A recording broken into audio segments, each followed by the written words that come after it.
ముఖ్యంగా ఒక విషయం నేను చెప్తున్నాను. వాసు తండ్రి రాజగోపాల్ రెడ్డి గారు ఒకప్పుడు, ఇది ముఖ్యమైన విషయం అండి, ఇది మానవత్వానికి మరో పేరు.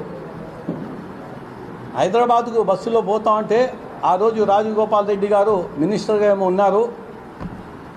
ముస్లిం సోదరులు 5-6 మంది, అయ్యా బస్సు ఆపు,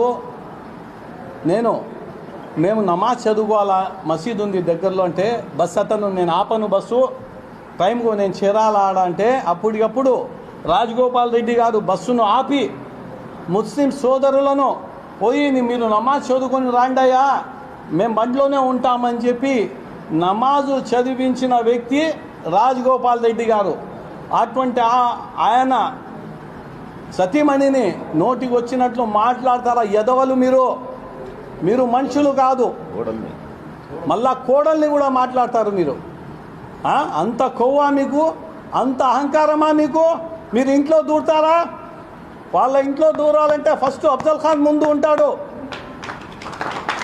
ఏమనుకున్నారు మీరు? భద్రం క్రిస్టియన్స్ నా సోదరుడు, హిందూ నా సోదరుడు, ముస్లిమ్స్ నా సోదరుడు, కడప జిల్లా ఆంధ్రప్రదేశ్ వాసులంతా నా సోదరులు, నా అన్నలు, నా తమ్ములు, నా అక్కలు, నా చెల్లెలు.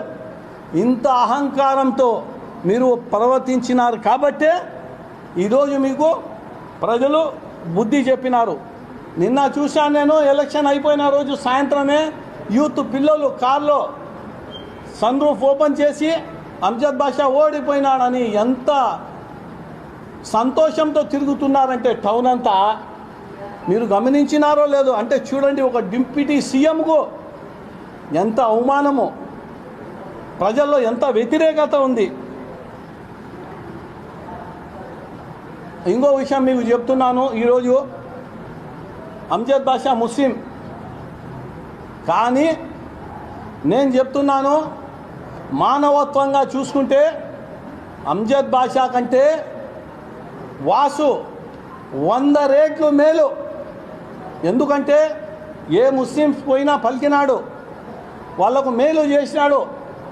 రాబోయే కాలంలో మేము వాసు కంటే మంచిగా ప్రజలకు పని చేసి చూపిస్తాం. కాంగ్రెస్ పార్టీ వాళ్ళము, షర్మిలా మేడం గారు, మేము అందరము కలిసి కట్టుగా పని చేసి ప్రజల సమస్యలు తీరుస్తామని తెలియజేస్తున్నాను.